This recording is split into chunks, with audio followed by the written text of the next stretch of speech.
Shalom, Hebrews and Hebrews. Welcome to the channel. I'm Oilfield Disciple, and we're going to be reading 2 Samuel, beginning 2 Samuel today, and then finishing up. Well, we won't finish it up, but we're getting close to finishing up Acts, being in 25 today.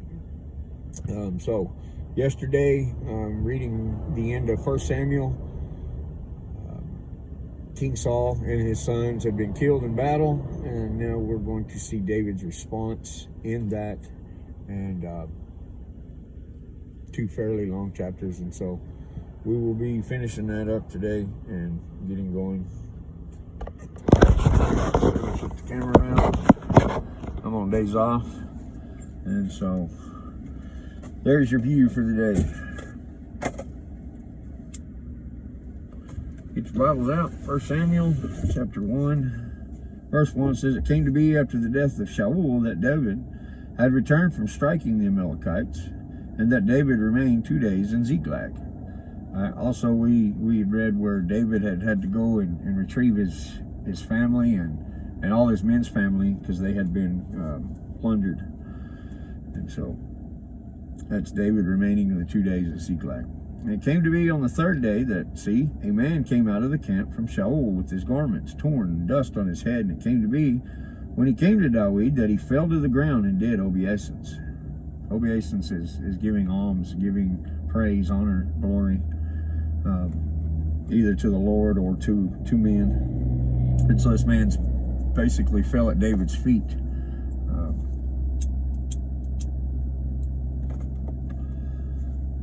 And David said to him, "From where do you come?"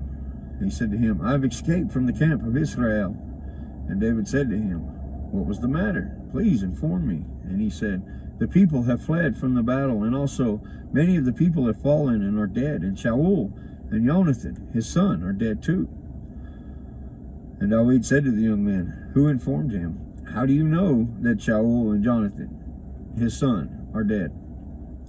And the young man who informed him said, "By chance I was at Mount Gilboa, and saw Saul leaning on his spear, and see the chariots and horsemen followed hard after him. And when I looked behind him, and he saw me and called to me, and I answered, 'Here I am.' And he said to me, 'Who are you?' So I answered him, 'I am an Amalekite.' And he said to me, 'Please stand over me and put me to death, for agony has seized me, but my life is still in me.'" This dude's lying. He's saying that King Saul called him to kill him.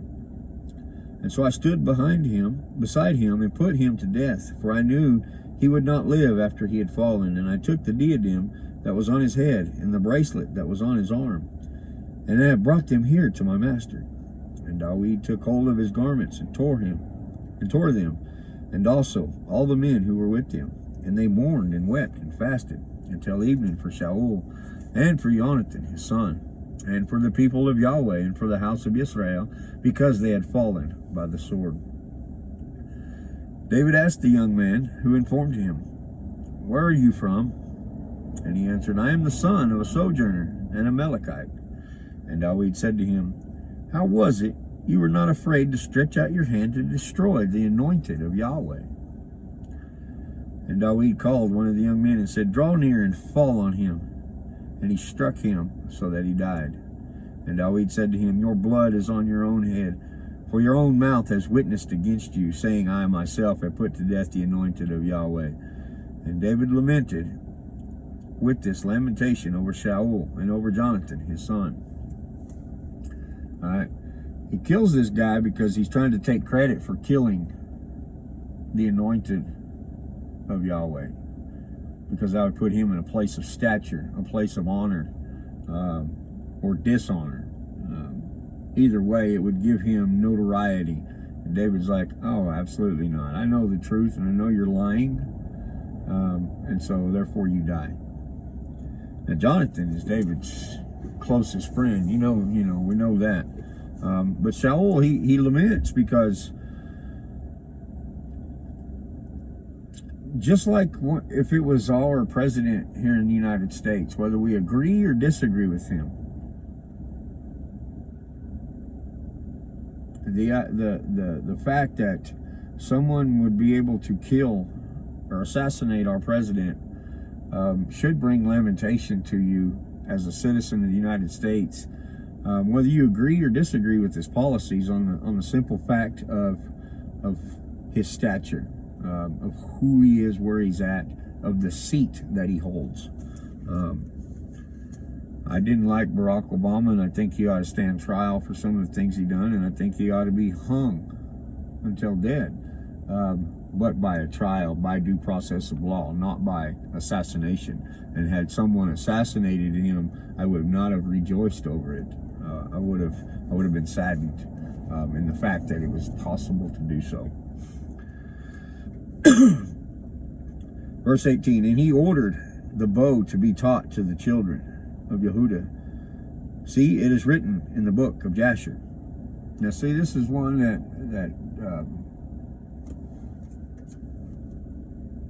recognizes the book of Jasher. And the book of Jasher used to be in the Bible, in the canon of Scripture. It's actually still in the King James 1611 version, and in the Catholic Bible. Due to certain reasons, Protestants have seen over the last 200 years seen fit to remove Jasher and what's the other one? I think it's Jubilee.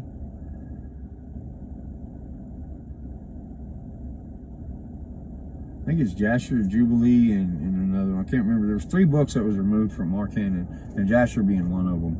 And I liked what a guy had to say about it here a while back. He said, now, if you're reading the book of Enoch or Jasher or the book of Jubilees, the Maccabees, one of those extra biblical texts that are known as the Apocrypha, he said they're synchronized, biblically endorsed, extra biblical text. That's it. Truth exists outside of Scripture, does it not? I mean, if you have a math book or a history book, there's truths outside of biblical texts, and so we have to read those texts as such, with discernment, of course.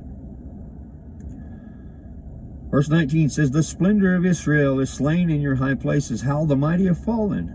Declare it on Glath, and proclaim it in the streets of Ashkelon.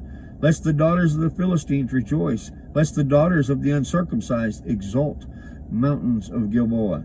Now, dew or rain be upon you, no fields or offerings, for there the shield of the mighty lay rejected, and the shield of Shaul not anointed with oil. From the blood of the slain, from the fat of the mighty, the bow of Jonathan did not turn back, and the sword of Shaul did not return empty. Shaul and Jonathan were beloved and pleasant in their lives, and in their death they were not parted.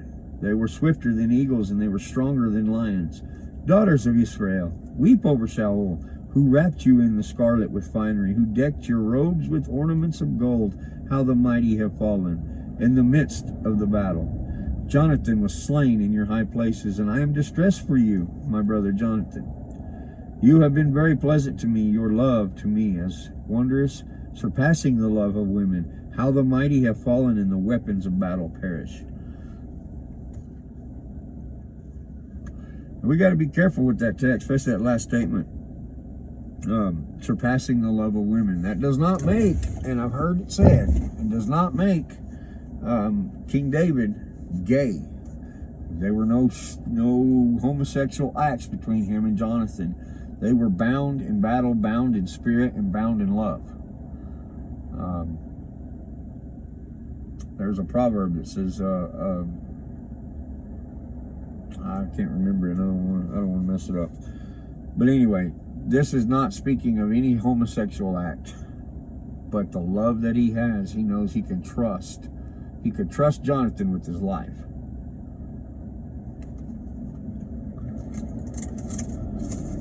Similar to the love that when Jesus asked Peter 3 times, Peter, do you love me? 3 times. It's that same love that David is talking about there. And that would be kind of a psalm that David finished up there by speaking. All right, so let's turn to Acts chapter 25, verse 1. 25:1 says in Acts, Festus, therefore, having come to the province, 3 days later went up from Caesarea to Jerusalem.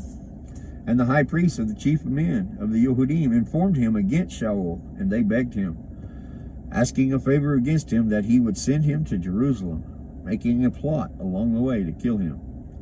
Then indeed Festus answered that Saul shouldn't be kept in Caesarea, and that he himself was about to set out shortly. Therefore he said, let those who have authority among you go down with me and accuse this man to see if there is any fault in him. And having spent more than 10 days among them, he went down to Caesarea, and on the next day, sitting on the judgment seat, he commanded Saul to be brought.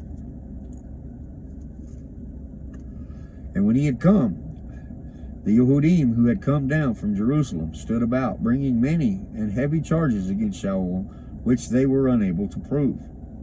And while Saul said in his own defense, neither against the Torah of the Jew, nor against the set-apart place, nor against Caesar did I commit any sin, any wrong.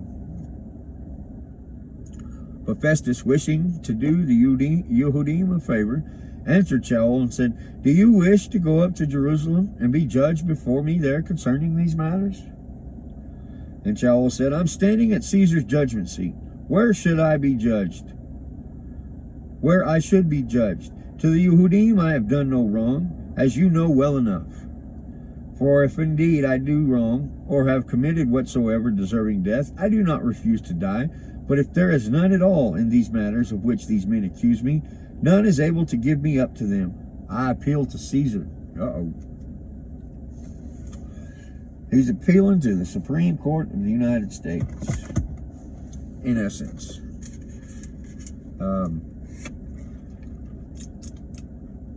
Declaring that Festus is unable to judge righteously, but judge on partisanship, bias. And so Paul is appealing to go before Caesar, which is a strong declaration, very strong declaration in the time of Rome. And then Festus, having talked with the council, answered, you have appealed to Caesar you shall go. And certain days having passed, King Agrippa and Bernice came to Caesarea to greet Festus. And when they had spent many days there, Festus said, laid Saul's case before the king, saying, there is a man here whom Felix left as prisoner. All right, now this is 2 years later, mind you, from when he was first charged and put in prison, and appealed to the commander of the army as being a Roman. And he was first sent to Felix, and then Felix is kind of played games with him, cat and mouse games with him, and then Felix is left the seat, and now Festus is the governor of oh shoot, is it Caesarea?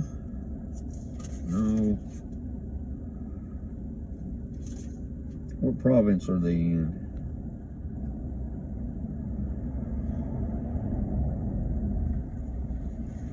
Province of Cilicia is where they're at. And so Festus, I could be a little wrong on that. And if I am, feel free to correct me in the comments. And I'll probably look back over it and fix it tomorrow when we read. But this is 2 years after Paul has been first accused of sinning against the Jew in the temple. And so Paul has endured this mock trial, this BS for 2 years now. And now he's finally getting to have seat before Caesar himself. And just so you know, Caesar is not a person. Caesar is a seat. Caesar is the highest seat in the Roman nation, in the nation of Rome. And I was in Jerusalem asking for judgment against him. To them I answered, It is not the Roman practice to give up any man to destruction before the accused meets the accusers face to face and has a chance to answer for himself concerning the charge against him. All right, now that's one of our our amendments in the Constitution, that we have the right to meet our accusers. You know, this idea of a whistleblower that remains unnamed and discreet, it's ridiculous. That's totally unconstitutional. But yet, over the last 4 years, you've seen it time and time again. And it's basically the same thing that Paul's doing here. There are those who accuse him of it, but nobody wants to come and stand face to face and stand up against it.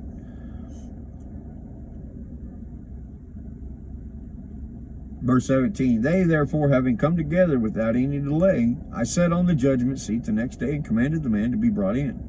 When the accuser stood up, they brought no charge against him, such as I expected, but had some questions against him about their own worship and about a certain Yeshua who had died, whom Saul was claiming to be alive. And being uncertain how to investigate these matters, I asked whether he wished to go to Jerusalem and there be judged concerning these matters. But when Saul appealed to be kept for the decision of Augustus, now Augustus is the name of Caesar, of the president, of the seat, the highest seat in the land of Rome, being Caesar, Augustus Caesar. Caesar is not his last name, in other words. And I ordered him to be kept until I sent him to Caesar. And Agrippa said to Festus, I was wishing also to hear the man myself, and he said, tomorrow you shall hear him. Therefore on the next day Agrippa and Bernice, having come with great show, and having entered the palace of hearing with the commanders of the eminent men of the city, Saul was brought in at the order of Festus.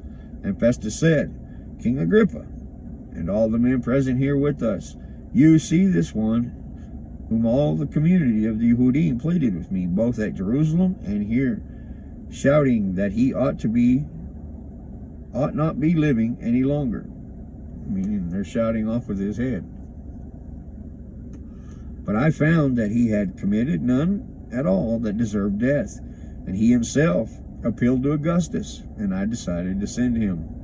I have no definite matter to write to my master concerning him, therefore I have brought him out before you, and most of all before you, King Agrippa, so that after the examination has taken place I might have somewhat to write. For it seems to me unreasonable to send a prisoner and not to signify the charges against him. All right, never mind. I kind of got that mixed up. I believe he's standing before King Agrippa and Bernice at this point, and now they are seeking to send him to Augustus Caesar after he's appealed to it, and they can find nothing, no matter of their own to charge him for, because they're governors under the rule of Augustus Caesar, and if they mismanage this case, it could cost them their seat and their lives, and they know this, and so they're very careful how they're handling this. And basically they're going to just kind of kick the can down the road till it gets to Augustus Caesar, which is the safest thing they can do at this point. And so anyway, reading when it comes to the legal matters like that, you can get real confused of who's talking, what they're talking about, but mainly who's talking and where we're at in history. It can get real confusing if you don't stop, slow down, and break it down. So I suggest you go and read that chapter over again on your own. Like I said there at the end, I realized that we were still standing before King Agrippa, and King Agrippa would be more of the governor Agrippa, versus where he was first at, under Festus and Felix, being more like mayors, I should say, and then Agrippa being the governor. In our understanding of order of government hierarchy, And so we'll read it again. Make sure I didn't confuse that. I'm going to read it again if I get a chance later on today, and if I see anything that I mistakenly spoke about, I will correct it tomorrow when we read. And tomorrow will be the last day for Shabbat. Got to get us back on reading the book of Enoch on the Sabbath. And so, with that said, y'all be blessed, be encouraged, and always be frustrated. This is the Oilfield Disciple, and I will catch you on the next reading.